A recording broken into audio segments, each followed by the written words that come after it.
Right, ladies and gentlemen, looks as though I think we're back and running. It's issue after issue today here at Forest Edge, sadly, so I'm sorry I'm chucking you around between lots of different streams. We've just got one of our junior match races, I believe it is, underway.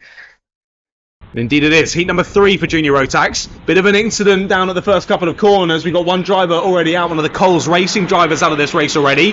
One of his teammates, though, still in the lead of the race. That's Harvey Lee Wintridge, who's in the lead at the moment for the Coles Racing outfit. Who is it? Is it the 57 of Zach Burke? It is, who is already out of this race. There was a bit of a kerfuffle going on through the Haynes loop. I saw on the entrance a bit of wheel banging going on between a few drivers, getting them a bit sideways, and they all came together on the exit.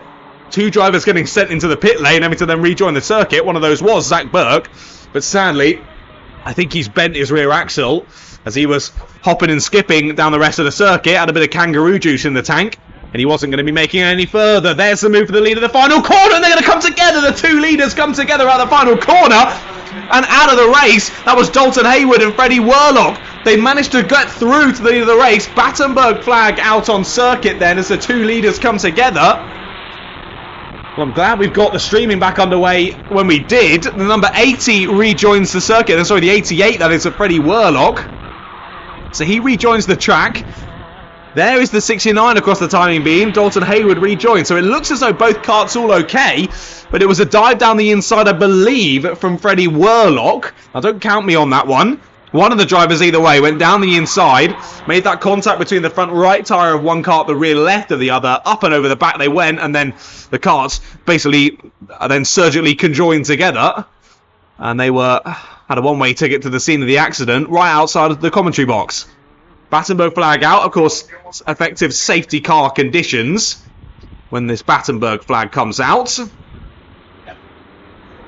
And the leader, who is of course the number 11 of Harvey Lee Wintridge, effectively becomes a safety car here. He dictates the pace around the track. And as I say that, he slows down quite a bit down into Haynes Loop. That catches a few drivers out, a couple of drivers having to dive to the grass in avoidance.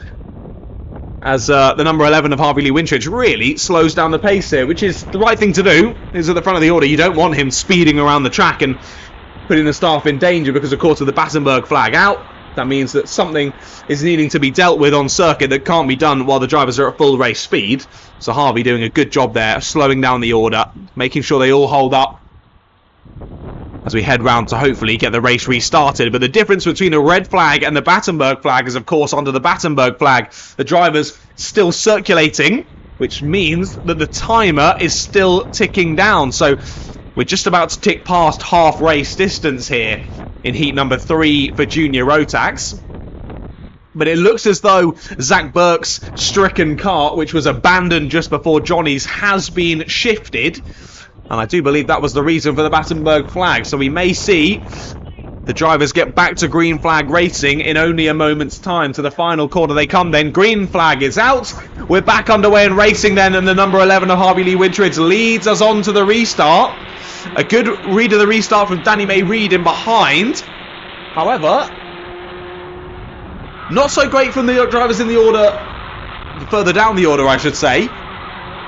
Some quite substantial gaps forming there, so some drivers just not quite reading the restart as well as maybe they could have, and losing a bit of time because of it. Through the bus stop they come then. Check over the shoulder from Harvey Lee Wintridge. He knows he's under pressure here from the safety car restart. He's under a lot of pressure. Shuffled out wide up at the top section of the circuit. Loses first, now loses second, potentially even third as well. As more and more drivers slip through, he tries to fight back at the last corner. Send down the inside. Somehow doesn't make contact with the 91 of Leo Basterfield. And just about holds on to third place. Dylan Morton trying to fight through now. But how quickly it can change in Junior Rotax racing. 2 corners, 2 positions lost there for Harvey Lee Wintridge. And onto lap 5 of the race, slips down into P3. Now Danny May Reid takes the lead of the race. And your leading novice, Lee Basterfield, is up into second place. There's a late move down the inside though for third. Doesn't pay off though, and that simply loses both Dylan Morton, who was trying the overtake, and Harvey Lee Wintridge time to the leaders then. Down the inside goes the 11, so that's Harvey re-overtaking then. Side by side across the line, inside line over the 19, chucks the 11 out on the grass. Definitely a bit of elbows out racing there between Dylan and Harvey Lee, but Dylan wins that battle. Into third place he goes, and that's lost Harvey Lee quite a bit of time, and now means he's under pressure from Noah McNicholas and Spencer Trahorn. As Spencer Trahorn gets the fastest first sector of the race, so it's going from bad to worse then for Harvey Lee Winteridge as he's dropping more positions. I think he's already potentially lost out then to Noah McNicholas and Spencer Trahorn as they come around the final sector now. Leo Basterfield is very close to Danny May Reid here for the lead of the race now. Just over a minute left to go on the clock. And could we see a novice here take a win on the road? Spencer Trahorn, new fastest lap of the race, 41.89 for Spencer. And it was indeed McNicholas and Trahorn through on Winteridge on that last lap. So it's all gone wrong for Harvey Lee Winteridge. Where did he start in this race? I don't even have the grid up. We were rushing through it so quickly. Heat number 3 for Junior Rotax, 11 of the day. So he started in P2, did Harvey, and made a good start into P1. But sadly lost out in this second part of the race. Late move down the inside, change to the lead as Leo Basterfield sends it down at Climate. And through he goes on his Tony Kart into the lead of the race. I think that caught Danny May Reid a little bit by surprise there, as suddenly Leo Basterfield just appeared at the apex. But now the gap's back to the rest of the pack. Dylan Morton, Noah McNicholas and Spencer Trahorn is closing every single lap.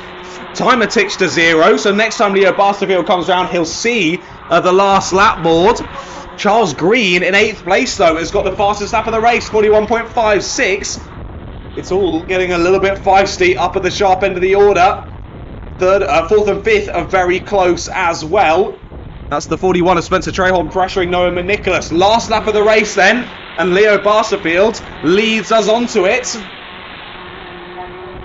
A novice driver having a great race in this one. I mean, according to my grid for this race, Leo Basterfield started last in 21st place. Now, if that's true, that's an unbelievable run through the pack. Oh dear, we've got a yellow flag in Sector 3. A driver has pulled over to the side of the track. Potentially Jacob Clay, that is, on the 42, who's pulled over on the penultimate lap of the race. That's great for your leader of Leo Basterfield. Goes back to green as they head into the last couple of corners, but drivers not close enough. And it will be the novice of Leo Basterfield who takes the win then in heat number 3 of Junior Rotax. What a race through for Leo Basterfield. We were so caught up at the start of the race there with issues, so I wasn't able to see where he did start, but either way, a race win. He's going to be very happy with that one. Danny May Reid and Dylan Morton were your top 3. Spencer Trahorn and Noah McNicholas round out the top 5, with Harvey Lee Winteridge having settled for 6th there. I think he thought he was on for a race win at one point, but sadly drops out of the top 5 after that Battenberg restart. Alexander Colantuono, I'm going to go for that. Sorry, Alexander, let me know if I'm pronouncing your name totally incorrectly there in 8th place. Oliver Gussman and Freddie Worlock, your top 10. Dalton Hayward, fair play. Freddie Worlock and Dalton Hayward were the 2 drivers involved in that incident that caused the Battenberg flag when they were battling for the lead. They managed to get back to 10th and 11th respectively, so fair play to Worlock and Hayward there. Lewis Joyner finished in 12th place with Jamie Rowe in 13th. Jensen Cox 14th, Sam Mott 15th, then Michael Grove, Josh Spence and Adrian Kalemi in 18th place. Sadly, we lost Jacob Clay on that second to last lap.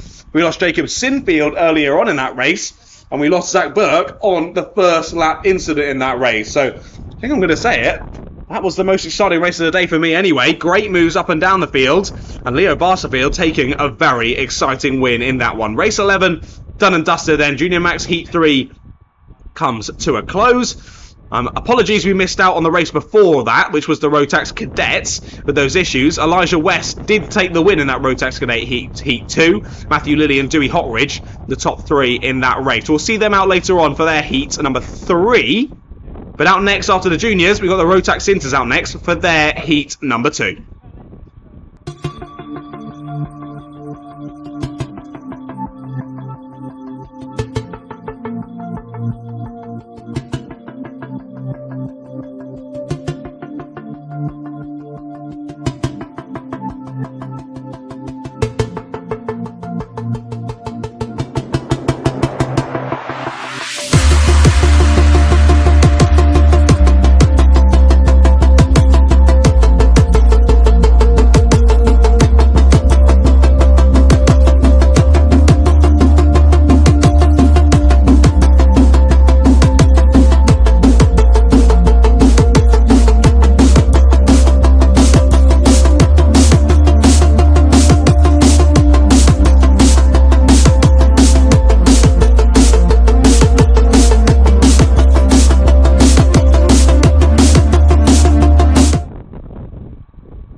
Onto the track then go the Rotax Inters, their Heat 2 of the day, and it's your championship leader, Fenton Stoneman, who's going to be starting on the pole for this race on the number 48.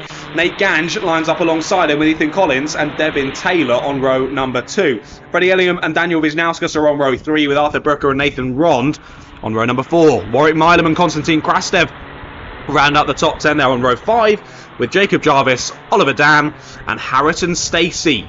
13 karts on the grid then for this one. Let's see if I can quickly go back to their first heat of the day and have a look at the results for that one. They were race 4. Warwick Milam took the win, only by 0.6 of a second though ahead of Ethan Cousins and Devin Taylor. It was a great battle between those three if I remember correctly.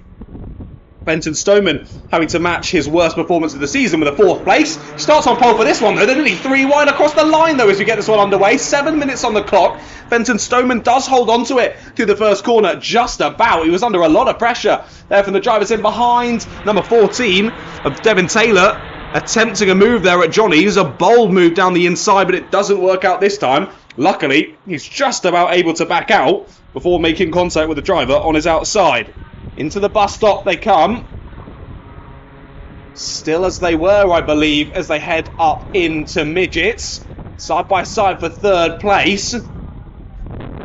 Drivers still chopping and changing throughout the order. Into the final corner they come. It is still the 48 of Fenton Stoneman who leads. Ethan Cousins piling the pressure on down into Haynes Loop.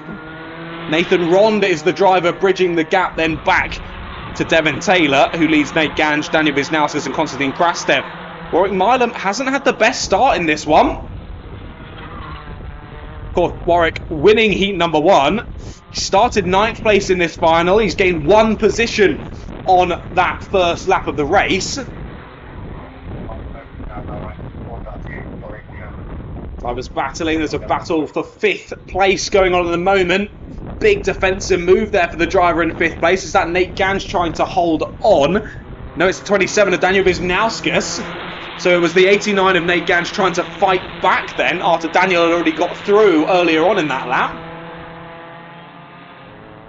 Change for the lead though then to the first section. Ethan Cousins manages to get through. The 67 of Nathan Ron trying to follow through down into sector number 2 as they head into Winger's Dip. So Fenton Stoneman just getting shuffled out wide and leaving the door open to Nathan Ron. Has Nathan been able to slip through though? I'm not sure because they've both got orange carts. One of them's dived back down the inside though up at midget. So again, 2nd place changes. And this is perfect for Ethan Cousins to try and build a gap out of the front of the order. It's a 17 and 3rd place. So Nathan Ron has dived back through to 2nd place then. And Ethan Cousins shuffled back to 3rd place. Number 14 of Devin Taylor right with them now. There's a move at Johnny's side by side. Somehow those two don't make contact. And Daniel Wisnauskas, I think, loses out there to Warwick Milam as the 35 slips through. It was Warwick who was on the outside there at Johnny's, so I thought was going to get nerfed off onto the grass. But Daniel just about giving him enough room on the inside. And both drivers making it on to another lap. This is super close to the front of the order though. This Rotax Inter group providing us some fantastic racing here for round number 4 of the Forest Edge Kart Club in 2024. So close as they come through round the final corner. But still, somehow, Fenton Stoneman holds on to the lead of this race. We saw him only a couple of laps ago get overtaken, but he immediately re-overtook through Sector 3. Shuffling Cousins back to 3rd place. Devin Taylor, now the driver at the back of this pack, took the fastest lap on the last lap. 44.25. But only really a 1/10 of a second separating the personal best on the last lap from all 4 drivers in that leading train. Still 3.5 minutes left to go on the clock, ladies and gentlemen. We've only just ticked over half race distance here. It's all very much still to play for. I think it's the 2 Sodi karts trying to work together. It is. And we've got a Sodi kart and a DJR kart. There's the move for 2nd place. Laid down the inside from Ethan Cousins on the DJR. Takes it away from the Sodi kart of Nathan Rond. And Rond now under pressure from Devin Taylor as well. That's Warwick Milam We said he'd cleared Daniel Wisnauskas in behind. Is charging towards those top 4. And he's going to be pressing on even better if they keep batting like this. Through the bus stop chicane, move for 3rd place. Devon Taylor gets through on Ethan Cousins. And now Warwick Milam is trying to follow through as well. He's closed down the leading 4 already through this lap. Has he been able to get through? Yes, he has. So Warwick Milam through into 4th place now. They come across the line to start a new lap of this race. Still headed up by Fenton Stoneman. I don't understand how. The defence has been impressive from Fenton Stoneman. Sort of what you'd expect from the championship leader, but wow, this is a close class, providing fantastic racing for us out on this beautiful Forest Edge kart circuit.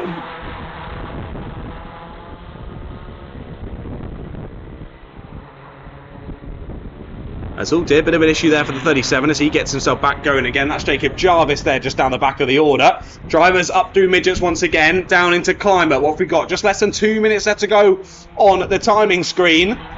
Change to 2nd place, so Devon Taylor has got through on Ethan Cousins then, around the middle section of that lap. In behind, there's still battles going on, still a few changes, but we cannot take our eyes off this leading battle.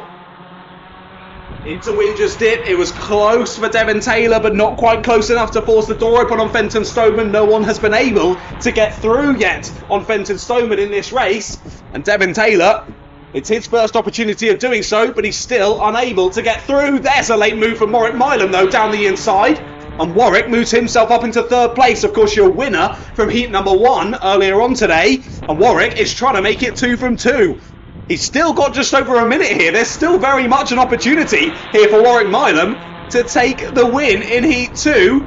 But he's still got Devon Taylor and Fenton Stoneman separating him from that 2nd win of the day. Down into Winger's Dip, sorry, they go again. Again, the driver's following line astern, but it's a good exit from Warwick Milam.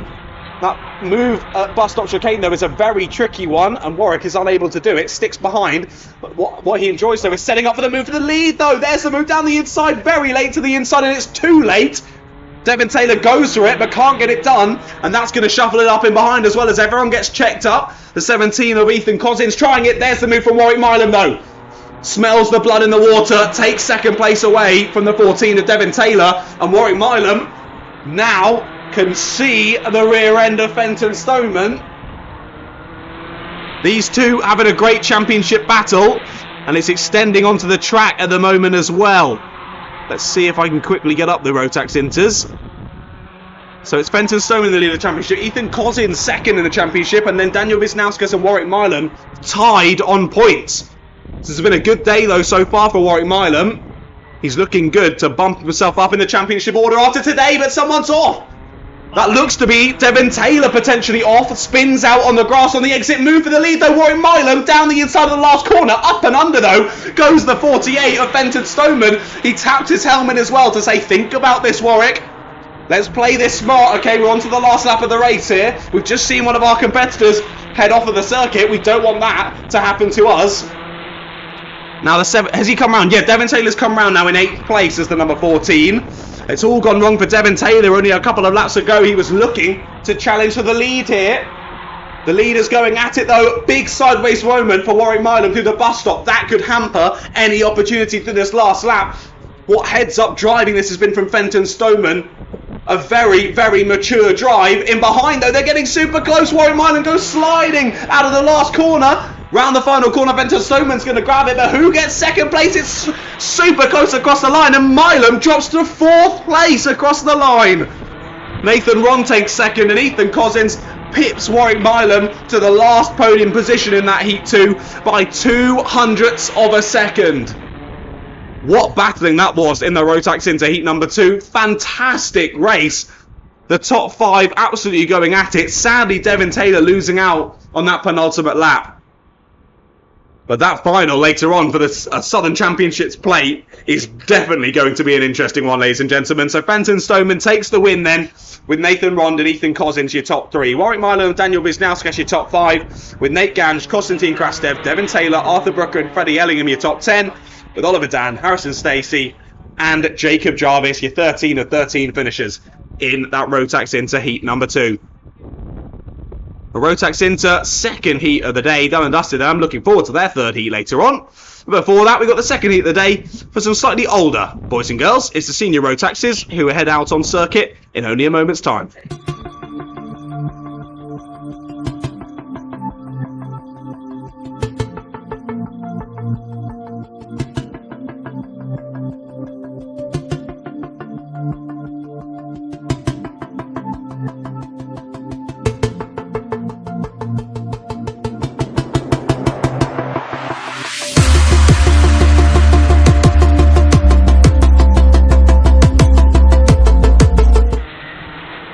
Senior Rotax is out on track already then.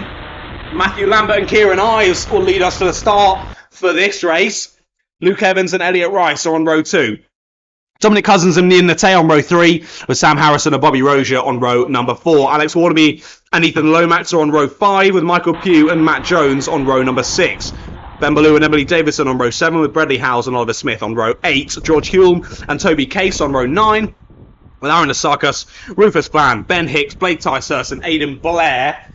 Your grid here for heat number 2 in senior Rotax is 23 karts on the grid once again. Let's see if I can quickly look back at heat number 1 here in senior Rotax. Who took the win earlier on today? It was Matt Jones from Ben Ballou and Bobby Rozier. Top 3. Will it be different in this one? Not too long to wait and find out. We're underway in racing, and the 47 of Kieran Ives immediately chops across to take the lead of the race here. Great start from Kieran Ives. They're side by side for second place, and then in contact towards the comms box he comes. That's a big off for one driver through Johnny's there. As he rejoins the circuit, it's the number 74 of Elliot Rice there, who has come together with another driver. It must have been Matthew Lambert that he came together with there through Johnny's. Move for second place up at midgets as well, so a few drivers benefiting considerably there from the difficulties in sector number 1. Who is that that's moved into second place? The 17 of Dominic Cousins it is, who has taken P2 there from that race start. But calamities early on here in Heat 2 then of Senior Rotax. And really, Kieran Ives is the biggest beneficiary of that one, as he's already got a second gap in the lead of the race, thanks to second and third. Getting a little bit too close to comfort there on lap number 1. And Matthew Lambert from pole position in 4th place. I think I'm still going to assume it was him who came together there with Kieran Ives. Elliot Rice, my apologies, at Johnny's. Neither driver wanted to give any room, and that's what happens when neither driver wants to give any room. On to lap number 3 they go then. That gap has halved though between Kieran Ives and Dominic Cousins. It's gone from a second to half a second on only that last lap. So the 17 trying to close in already then, as there's still a further second back to Luke Evans, who's now in 3rd place.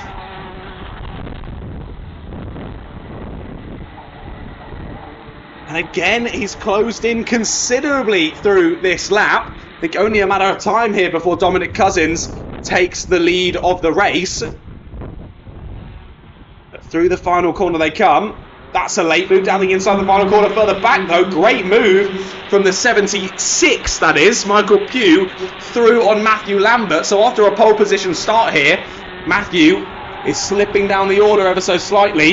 It definitely was Matthew Lambert who was involved in that first lap crash, because I've just noticed his NASA panel is quite astray from where it should be really there. I don't think it's far enough to cause Matthew to get a mechanical flag, but either way it's definitely been moved from its starting position.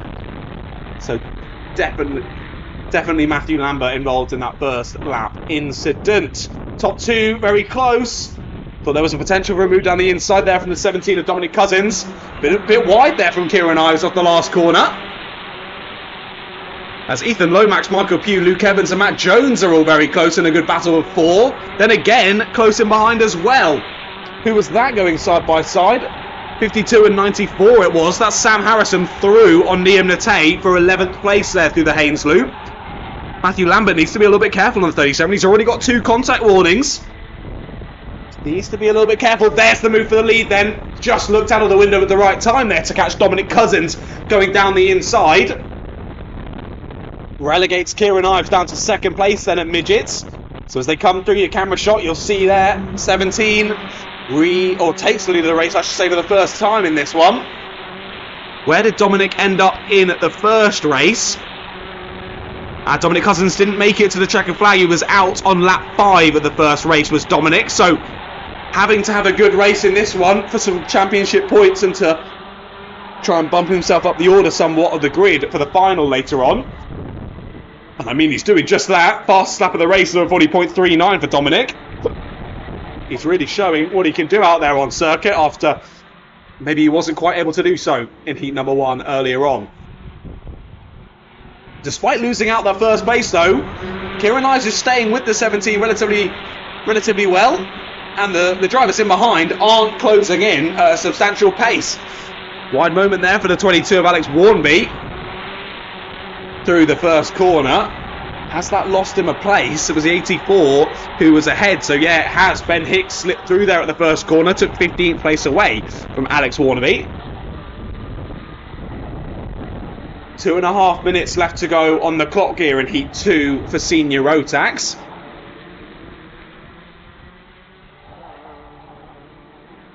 And now it's the third place back chasing down the 2 leaders. They've extended a bit of a gap between them, so it's going to be a lot of working together and pressing on ahead.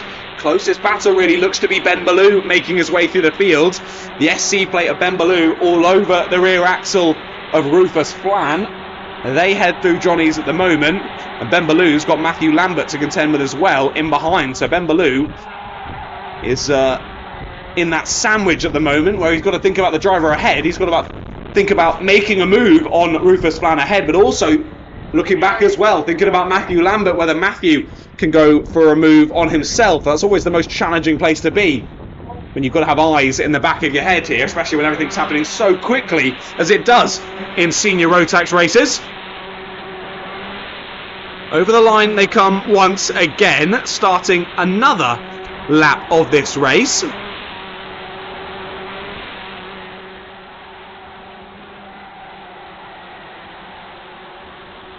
Still Dominic Cousins who heads up the field by nearly a second now ahead of Kieran Ives.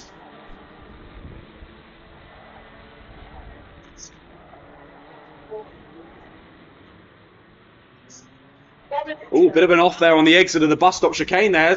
A driver taking to the grass, and given the fact they were involved in that really close squabble, about 5 or 6 cars there, they dropped right down to the back of that squabble. So we'll see as they come through the timing line, we'll see who drops down the order there. 45 seconds on the clock then.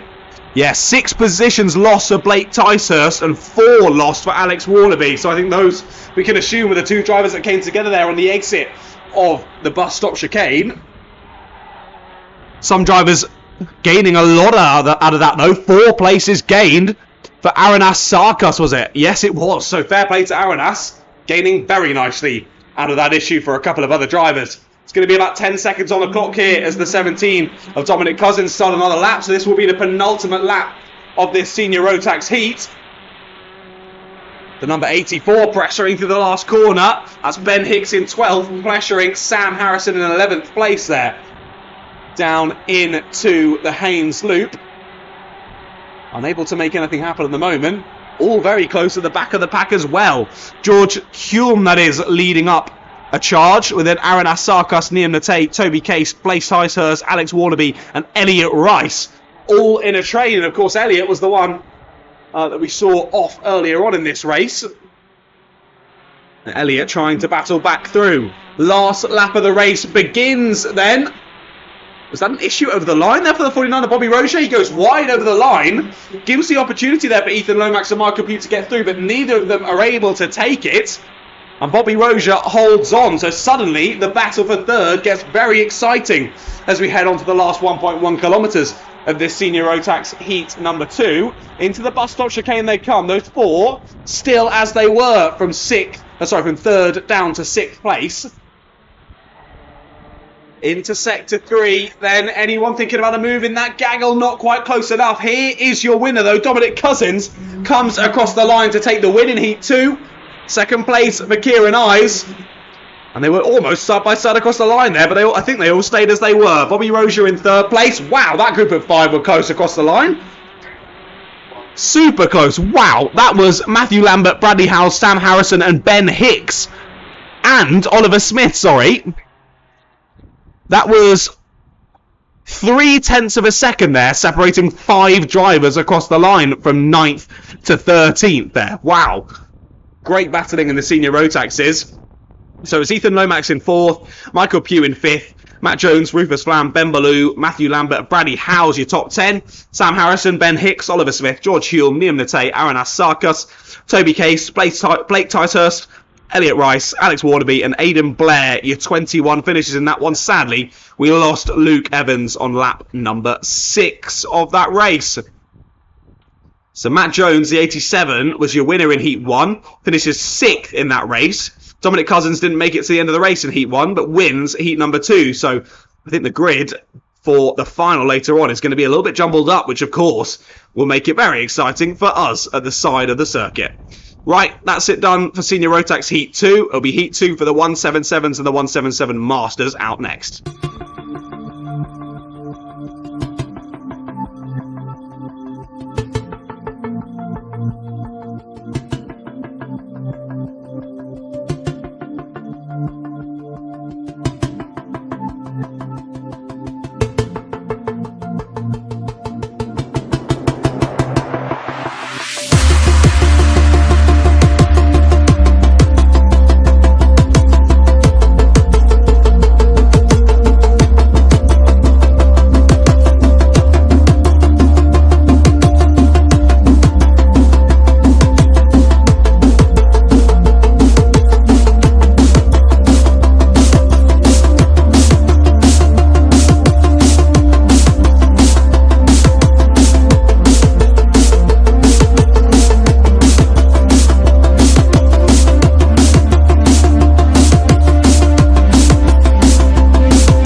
Out on circuit go the 177s then.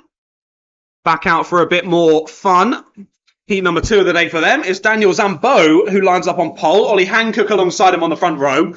Neil Hemming and Chris Sawyer on row 2, with Archie Elliott and Dennis Slovetsiak on row 3. Sophie Jeffrey and Daniel Hammett on row 4, with Lincoln Bailey Arneson and Oliver Appleby on row number 5. Matt Lear and Alan Kenyon are on row 6, with David Simpson and Gary Cox on row 7. Chris Thomas and Joshua Pickford on row 8, with Oliver Hutchings, Colin Davis and Jimmy Galloway rounding out the 20 karts on the grid then for this one. So Daniel Zambo on pole position is your pole in 177s. Second place on the grid, Ollie Hancock, is your pole in Masters. I'll try and keep you updated with how it's going between the two classes out on circuit at the same time throughout this race. But they're already leading us to the line then. We're about ready to go for 7 minutes more racing here in the 177s. Can they get it underway first time of asking? Yes, they can. Bit slippy and slidey there for the 39ers, Daniel Zambo through the first corner. That might lose him out the lead. Maybe even second place here. Round the outside goes the 15 and does take it away. So Chris Sawyer making a good move there for second place. I think it was Ollie Hancock who took the lead through the first corner, and it is. He's got the purple sector, which means he's definitely in the lead of the race here. Daniel Zambo trying to hold on to third here, but already creating a bit of a train behind him as two drivers try and dive through. 3 into 1 doesn't usually work, and they just about manage to sort themselves out as they get to corner exit. And again, Zambo getting bullied out wide. One driver goes down the inside of one corner, another driver down the inside of the next corner, and Zambo getting shuffled down the order down to 7th as they cross the line. It was Lincoln Bailey Arneson who got through there on the exit of the first corner. Side by side and crash again into Johnny's. 2 more drivers off, each blaming each other. It's the 86 and the 22 who have come together there. That was Daniel Hammett and David Simpson. Hammett putting his arms up in the air, but he very much did care. He was blaming Simpson, I think, for that crash. Simpson saying, not a chance, mate. That was your fault, that one. I think understandable there for the 2 drivers, but either way, both of them dropping down the order. So round they come to finish another lap of the race. Ollie Hancock still in the lead. Chris Sawyer in second place. Change for third as well. Elliott through on Hemming. Change for fifth. Lincoln Bailey-Arneson through on Sophie Jeffrey as well. So lots of chopping and changing still going on throughout the order. It was Alan Kenyon and Daniel Hammett. Was that who I mentioned earlier?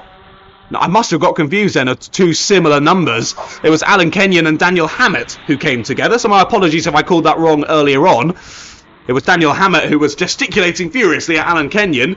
Both continue on. Now, I think Kenyon has continued on in the race, but I think Hammett has come into the pit lane. So that's race done then for Daniel Hammett.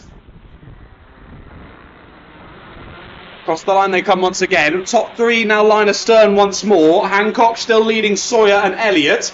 The new fastest lap of the race for Archie Elliott. And he's all over the rear axle of Chris Sawyer as they head down into Sector 2 through the fastest section of the circuit. Through Winder's Dip they come, up towards the bus stop once again. Top three still as they were, and they do need to be conscious. And they're not being conscious. There's the move for the lead down the inside, a little bit too late though. Can't quite get it far enough alongside. And Chris Sawyer has to settle for second. I was just about to say they need to be mindful of battling here because the drivers in behind are very close. Move for second at the last corner though. Up and under though from the 15. Archie Elliott will start the inside though for the Haynes loop. And Elliott does finally get that overtake done and dusted. So we saw earlier on in that lap, Sawyer trying to get the move done for the lead on Ollie Hancock. Couldn't get it done. And that loss of momentum meant that Archie Elliott was then able to fight through on to lap number 4. So Elliott still in the lead of the 177s. He's got a Masters driver ahead of him. Not for much longer though. Down the inside at midgets goes Archie Elliott. And he now takes the lead of the race for himself. So Archie Elliott was setting fastest laps. He now finds himself in a bit of clear air. Is he now able to scamper off in the lead of this race? Or will we see more drivers coming into the fray? What was a leading pack of 3 karts has now become, what's that, 7 karts in a row now, all the way back to number 16, Chris Thomas in 7th place. Drivers still going side by side there through Johnny's. I think that was the 29 of Oliver Hutchings and the 25 of David Simpson. Potentially Colin Davis involved in that as well. There's a good 4 or 5 drivers battling around the bottom end of the top 10. And that gaggle of 7 karts has once again opened up as the 3 near the back of the train were going side by side there through midgets. And Archie Elliott is starting to build a gap at the front of the order now. He'll be very happy with that. 75 of Lincoln Bailey-Arneson trying to get involved. But as Ollie Hancock and Chris Sawyer lose more and more time to the leader, meaning that Lincoln Bailey-Arneson has less and less time to close in on those drivers. Trying to get up Heat 1 results for this race. It was David Simpson on the 25 who took the win overall, with Lincoln Bailey-Arneson second, Oliver Hutchings in 3rd place. So where is David Simpson in this race? Only in 11th place at the moment is David, so not a great heat number 2 from him so far. Chopping and changing for 3rd place though. I think it was a re-overtake from the 15 of Chris Sawyer into Climber, but then round the outside, Lincoln Bailey-Arneson gets the move done. Takes 3rd place for himself, does Lincoln. Now only has Ollie Hancock between himself and the leader, but they're now dropping almost 2 seconds off of Archie Elliott, as Archie Elliott takes yet another fastest lap of the race, 42.09 for Archie. Now, where did Archie finish in the first race? He did make it to the checkered flag. However, he got himself a penalty, a front fairing penalty, plus 5 seconds for Archie Elliott. I'm trying to see, he would have been, I think he only would have been 15th anyway, so Archie pressing on very nicely for what was a disappointing first race of the day. Now, we've seen in other classes, such as the Hondas, someone like Arthur Way, pressing on and winning pretty much everything by a good margin. That's not happening across these other classes today. Drivers who are winning races are then having issues in other heats that could set us up for some very exciting finals later on today. Not only are they exciting for the fact that it is a special event today and the drivers who win those finals get to take home an SC plate that they can use on their kart for the rest of the season. Not only that, Also, the grids might be a little bit shuffled up for these finals, which is going to make it very exciting for us watching at the sidelines. Lincoln Bailey Arneson has managed to get through then into second place now on Ollie Hancock. And Ollie is now under pressure himself for third place. Chris Sawyer right behind, so is Chris Thomas and Neil Hemming and Sophie Jeffrey and now Colin Davis. All in a train, top 8 separated by 5 seconds now. And a new fastest lap of the race, not from Archie Elliott. This time it comes from Colin Davis in 8th place. Timer is on 0. Round the final corner comes Archie Elliott. He'll see the last lap board now. But we're watching from about 4th place backwards now. Chris Thomas has got through on Chris Sawyer. Move behind as well down into Haynes Loop. And it was a great move down the inside from the 71, that was. Colin Davis through on Sophie Jeffrey. Into the bus stop comes your leader with a huge gap now ahead of Lincoln Bailey Arneson. It was another fastest lap of the race from Archie Elliott on the last lap. Pipped out Colin Davis, that fastest lap, by a hundredth of a second. Here he comes though around the final corner. What a race from Archie Elliott to take maximum points there for heat number 2. Great race too from Archie Elliott. The 75 Lincoln Bailey Arneson takes second place. Hancock just about holds on from Chris Thomas there for third place. It was a late race charge there from Chris Thomas. It saw him take 4th place from Chris Sawyer on the start of that last lap. And nearly got 3rd place from Ollie Hancock. Just didn't quite have enough time. Chris Sawyer rounds out the top 5. Behind him, Colin Davis in 6th place. Gets ahead of Sophie Jeffrey there in 7th. Joshua Pickford, Ollie Hutchings and David Simpson round out the top 10. So your winner and 3rd place there in race 1. 10th and 9th respectively in the finish there for race 2. Oliver Appleby in 11th place with Matt Lear, Gary Cox, Dennis Tretsiak, Alan Kenyon, Daniel Zambo, then Neil Hemming, the last of your 17 finishers. And we sadly lost Daniel Hammett there on lap number 2 of that race. But the second of 3 heats then done and dusted for your 177s. It looks as though the supercarts are already heading out on circuit. So let's have a look at the grid then. For heat number 2 for supercarts, race 15 of the day already. And it's Graham Payne and Mark Smith who line up alongside each other on the front row of the grid. Harry Morris and Ross Cornick are on row 2 with Daniel Buckland and Rhys Buckland. An all Buckland affair then on row number 3. Fraser Everett and Sam Gillis are on row 4 with Spencer Chappell and Callum Smith rounding out the top 10 on row number 5. With Matthew Duncan and Ian O'Rourke. Your 12 karts on the grid then for this supercarts heat number 2.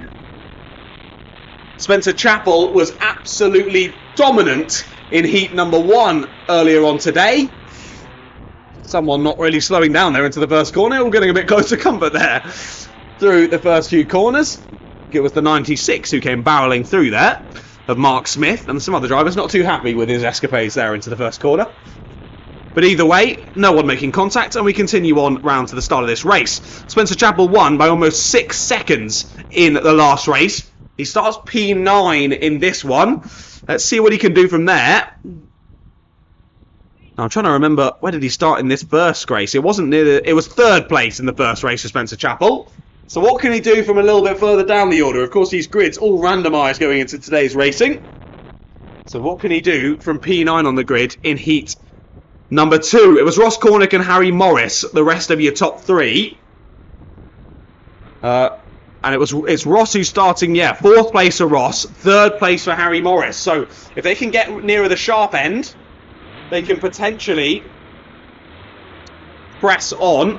We're going to have to go round again because I think there was some slight issue with how the kart's gridded up there. So chevron flag is out. Drivers will be going round again for another opportunity to get this one started. Of course, the supercarts, I'm pretty sure it's just the supercarts and the Honda Cadets who do standing starts here at Forest Edge. Slightly differing levels of power between the Honda Cadets and the supercarts, but both doing standing starts, both for slightly different reasons. Of course, supercarts needing those standing starts. I think a rolling start on supercarts would be absolute mayhem. I think probably the right idea to start them off from the grid slots here at Forest Edge. What a day it's been so far for round number 4 of the Forest Edge Kart Club in 2024. I've thoroughly enjoyed being involved with this club, although briefly so far in 2024. The racing has been fantastic, and what a circuit it is. Certainly a driver's favourite is Forest Edge. Most drivers, I'll say, at least anyway, seemingly having a brilliant time at Forest Edge so far today. More drivers on the grid for this one, hoping that this will again be a positive race for themselves. I can see Graham Payne and Mark Smith out of the comms box. You'll be able to see them on your screens at the moment. We're already underway in racing. That was a very quick start from the 32, and that caught Mark Smith napping there on the front row. He just about holds on to P2 as they head through Haynes Loop. That's given a lovely gap already to Graham Payne at the front of the order. Your winner from race 1, the 25 of Spencer Chappell, already starting to battle through then through Haynes Loop. I saw him gain at least 1, if not 2 spots off of that race start already. Move for second place though, up at the fastest part of the circuit. Move down the inside. They're still side by side on the exit there. Great racing. Room given by both drivers. Still trying to hang it around the outside as the 96 will have the inside for the final corner. What fantastic racing there between the 96 of Mark Smith and the 14 of Ross Cornick. But look who's there already. It's none other than Spencer Chappell. He tried it down the inside of Harry Morris into the final corner. He's going to try it down into Johnny's. Oh my goodness. I wasn't even in the car then, and that scared the absolute jeebies out of me. Spencer Chappell diving into Johnny's there. Luckily, thought better of it and allowed for Harry Morris to live another day there. 4 drivers battling up into midget, so still side by side. Spencer Chappell slips through then into 4th place.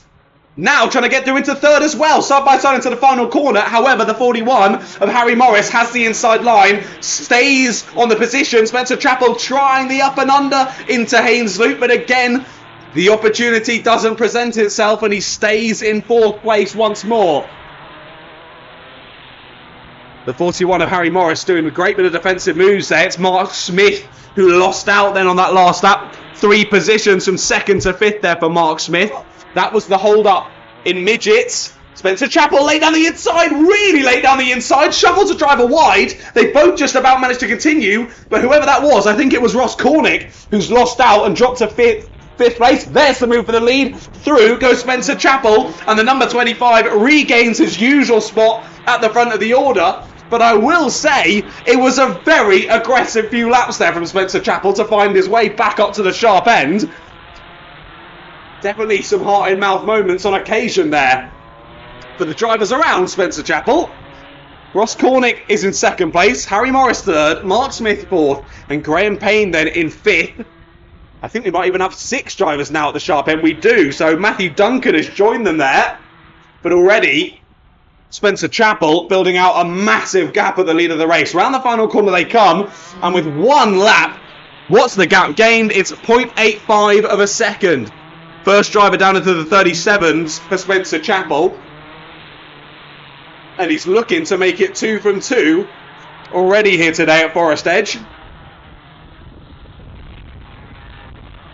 3 minutes left to go on the clock then, so we're just ticking over half race distance.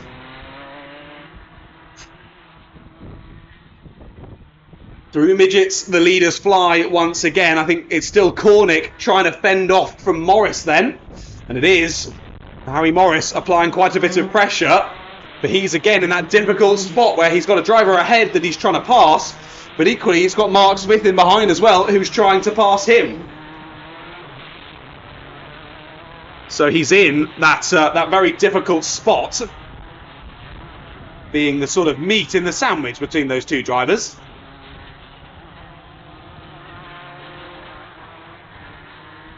Into midgets they go once again. That's a super late move for 2nd place. Done and dusted though for Harry Morris. My goodness. They're going to go side by side and to climb it as well. Hangs it round the outside. There's the 41 of Morris. Great racing between these 2. Tries the up and under on the exit. Does Cornick, but it's not going to work out. And Morris takes 2nd place for himself. And that bit of battling between those 2 has immediately allowed for Mark Smith and Matthew Duncan to close up behind them once again. That was a very aggressive move from Morris up into second place there, but it's got to be done in these supercarts. Late on the brakes. You have to be confident in putting your kart there and saying, I'm here, I'm putting my kart in this space, do not move across because we're going to crash. And luckily, Ross Cornick gave the room and allowed for the racing there to happen between himself and his sort of number buddy. I mean, one's 14 and one's 41, so swap them around and you get number buddies. But again, now that they've stopped battling, they're starting to put a bit of a gap between themselves, Mark Smith and Matthew Duncan in behind. And already at the start of this lap, Spencer Chappell had extended the lead to 2.5 seconds. Does find himself a little bit stuck behind Ian O'Rourke. Ian allows him through down into Climate, and Spencer Chappell is released once again. 50 seconds on the clock then, so we'll get 3 more laps of this one. Of course, 38-second lap times being done by your leaders. And Ian O'Rourke just making sure the rest of the drivers get through around him. And Ian pressing on nicely. As the 32 comes around, the 32 has an issue. So Graham Payne will limp the kart back to the pits then. But sadly, from 8th place, it doesn't look as though Graham Payne will be making it to the checkered flag in this one. And there he pulls himself into the pit lane. Out of this race he goes then. 10 seconds on the clock as Spencer Chappell crosses the line once again. And Harry Morris and Ross Cornick are quickly putting a gap between the two drivers in behind. That gap, 1.7 seconds, 1.8 seconds even between Cornick and Duncan in 3rd and 4th. Only half a second between Morris and Cornick. But after Harry Morris went for that move on Ross Cornick a couple of laps ago, it hasn't really looked to be the opportunity for Ross Cornick to try and re-overtake at any point, really. Harry Morris has looked relatively comfortable there in 2nd place. Here comes Spencer Chappell around the last corner there. He'll start the last lap of this supercart heat number 2.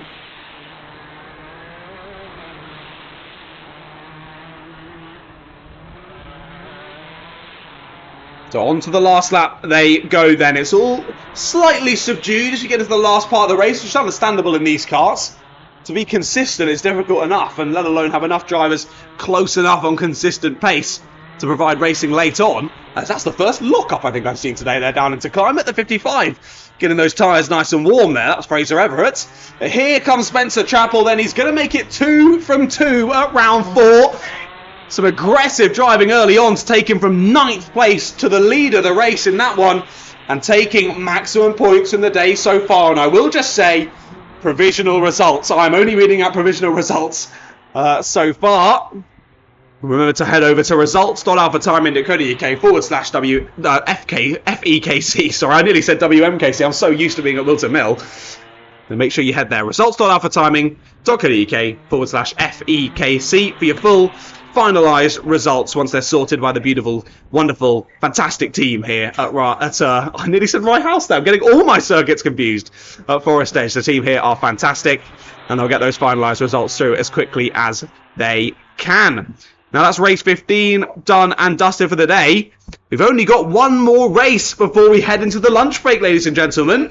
Heat number 4 for Junior Rotax is about to head out on circuit. I don't think there's any point in me going to the waiting screen because, as we know with Forest Edge here, they get through these super quickly. So we'll get underway for heat number 4 of Junior Rotax very soon. Then we'll go to a lunch break for around 30 minutes. And then we'll be back to finalise our heats. We'll have the final heats for basically all of our classes. Then we'll go into a B final for the Junior Rotaxes, and then into all of our finals where we're crowning our Southern champions in every single class here for round 4 of the Forest Edge Kart Club. Right, Junior Rotax heat number 4, Madison Chappell and Oliver Gussman are on the front row for this one. Harvey Murden and Charles Green line up on row 2. Noah McNicholas and Sam Mott are on row 3, with Spencer Trahorn and Chase Rainsbury on row 4. Row 5 has Jack Price and Travis Rose. Harvey Lee Winteridge and Jesse Whitmore are on row 6, with Dylan Morton and Maxim Smith on row 7. Charlie Hume and Luca Cook are on row 8, with Josh Spence and Taylor Rackham on row 9. Leo Basterfield, Michael Gurney and Jacob Sinfield are 19th, 20th and 21st respectively. Of course, Leo Basterfield, I believe, started the last Junior Rotax heat in last place, and somehow did a last to first challenge and took the win. Can he do that again here in heat number 4? Not long to wait and see. I say that. There's a chevron flag out on circuit. We're going to be going round again, so drivers getting one more lap to try and put some heat in those tyres. I will say, not a huge problem though today. What a lovely day it is here down in Winchester. On the south coast of England. Well, we're pretty much on the south coast of England down here at Forest Edge. And the sun has finally come out to play now that we go into June. Somehow we were still seemingly in the winter months through April and May, but the sun has presented itself and created not only some lovely conditions here at Forest Edge, some great dry weather racing as well. Here we go then, ladies and gentlemen. Last race before the lunch break. Madison Chapel and Oliver Gusman will lead us to those green lights then, but who'll be leading out the first couple of corners? Here they go then, down into Haynes Loop. The 38 immediately chops across, so Oliver Gusman from P2 takes the lead early on then. And all drivers making it through into Johnny's. A couple of drivers getting close at the apex there. That was the 83 of Sam Mott getting a little bit closer comfort there with a few other of his competitors, but all of them making through, and Sam giving enough room on the apex so that they all made it through unscathed. Through the bus stop they come then, really close to the lead. There is going to be the move for the lead. Is that Gusman through on Chapel potentially? Or maybe even the other way round now. 77 was it? It's Charles Green who's gone into the lead. Unbelievable start then from Charles Green. Through into the lead he goes then. And the 77 already trying to press on in the lead. It was through on Oliver Gusman, it was the lead of the race. McNicholas is under pressure in behind on the number 18. Harvey Murden in his wheel tracks. Side by side for the number 30, that is. That's Maxim Smith through 11th place. I think Jesse Whitmore trying to find a way through there at Johnny's. Through the bus stop they come once again then. McNicholas all over the back of Gusman now. McNicholas down the inside at Midgets. So Gusman just starting to drop down the order then. And needed to be done though for McNicholas if he wanted any chance of chasing down Charles Green, as Charles Green is putting in fastest lap after fastest lap and is already extending that gap to nearly a second.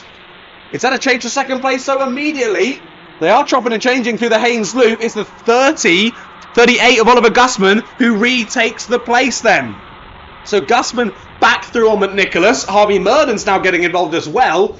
But again, that's the blessing that Charles Green needs. He's putting in fastest laps. He's doing everything he can. All he needs is the drivers behind to keep battling, and that's exactly what they're doing. Back down the inside for second place goes Noah McNicholas.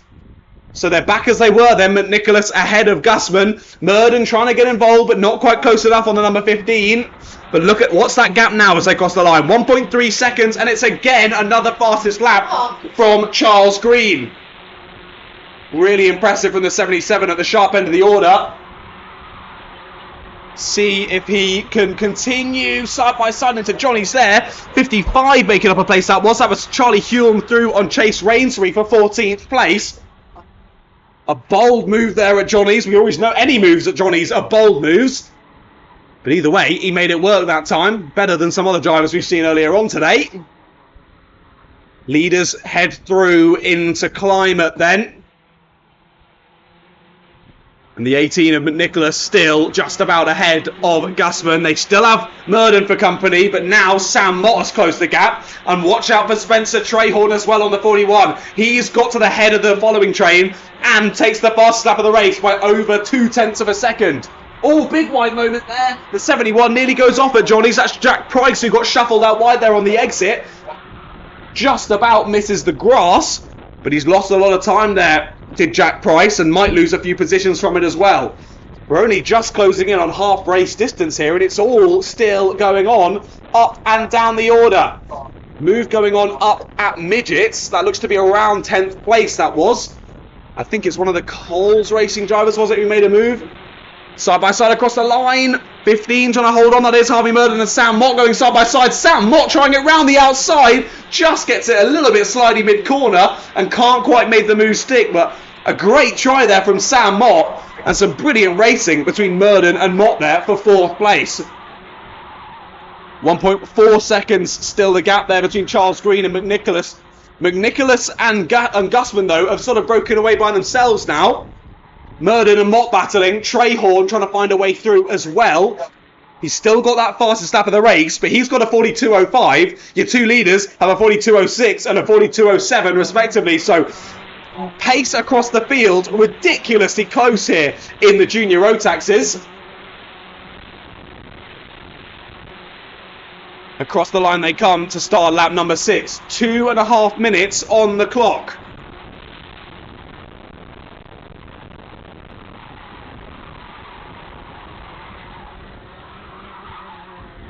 Into the bus stop chicane. 4th and 5th very close. There's the move.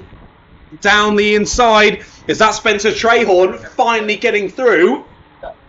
Finally getting involved with the sharp end of the order battle. It was the 41 of Spencer Trahorn indeed who has gone through into 4th place. Now he's the one dragging Sam Mott and Harvey Murden with him. But they've got about 6-7 tenths of a second between themselves and Oliver Gusman in 3rd place. He's then got a further second ahead to McNicholas, who's then got a further 1.5 seconds forward to Charles Green. New fastest lap on the last race from Charles Green. He keeps getting faster and faster, does the number 77. Now, not quite so easy as other classes. I can't just go and look back at previous races because, of course, with Junior Max, we've got 5 heats today, which means that the drivers will only be in 3 of those 5 heats. So I can't quite double check how Charles Green has done through the rest of the day. But if he can hold on to this, secure himself a P1, he's definitely looking to get himself into the A final, that's for sure, and probably a pretty good starting position on the A final with that as well. Just over a minute left to go on the timing screens, and it's all just sort of elongated a little bit, the gaps. The 11 there of Harvey D. Wintridge in 12th, fending off with Jack Price, Jesse Whitmore and Chase Rainsby. That's a close battle going on out on circuit. But it is still Gusman in 3rd, Trahorn in 4th, but for how much longer? They were super close there heading up into midgets, but I'm not sure if the move was completed yet or not. It was indeed. So Spencer Trahorn through on Oliver Gusman at midgets. Trahorn up into the top 3. It was a 41.62 last lap that saw Trahorn take the fastest lap. He's just beaten it again with a 41.61. Consistent pace from Trahorn while he's still making overtakes here. Incredibly impressive from the 41, but he doesn't have very much time left. 20 seconds on the clock as your leader dives into the bus stop chicane once again. And now Trahorn only has clear air between himself and Noah McNicholas in 2nd place. But like I said, time is not on his side here for the rest of this Heat 4 in Junior Max.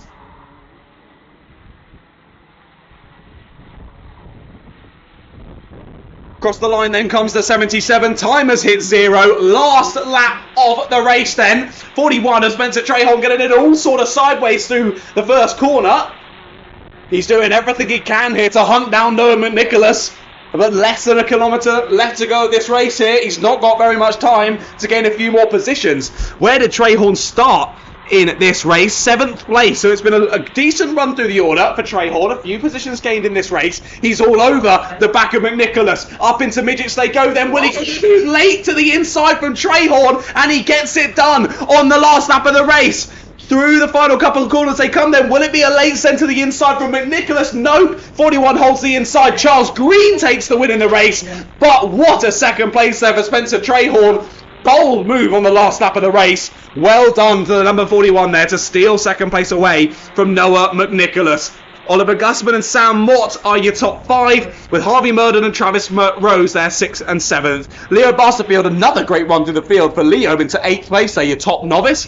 For Dylan Morton and Maxim Smith, your top 10. Charlie Hume, Harvey D. Wintridge, Jesse Whitmore, Jack Price, Chase Rainsbury, Luca Cook, Madison Chappell, Jacob Sinfield, Tyler Rackham, Michael Gurney and Josh Spence, all 21 drivers that took to the start of that race, finished that race, I will say, for a Junior Max race anyway. That was very respectful with some great racing involved. What a morning, what a day it's been so far here at round number 4 of the Forest Edge Kart Club. Of course, you're here for the Southern Championships in 2024, and you don't want to be going anywhere, ladies and gentlemen, because after this lunch break, we're moving on to the last heats of the day, Then on to the finals, where those Southern Championships will be crowned. The champions will take the SC plate home for themselves, and they'll be able to use that until the Southern Championships in 2025. You get it for a whole year. You get to show off to all your mates and your fellow competitors why you're the best karter, because you've got the SC plate on your car. That's what it all comes down to later on this afternoon, ladies and gentlemen. So as I say, just leave the stream on in the background. I'm going to leave my phone here so that hopefully there are no issues with disconnections, but I can't promise anything. So hopefully this same stream will be the one that is live post-lunch, but keep an eye out on the channel in case that does change. My name's John Ratcliff. I hope you've enjoyed today's action so far, despite the issues. I can only apologise about those. If you've enjoyed the commentary, make sure you go and drop me a follow at Ratters Media on Instagram and TikTok. But like I say, lots more action to come this afternoon, so make sure you don't go anywhere and you join us in about 30 minutes time, where we'll get the finals and the last heats of the day done and dusted. We'll see you very soon for those.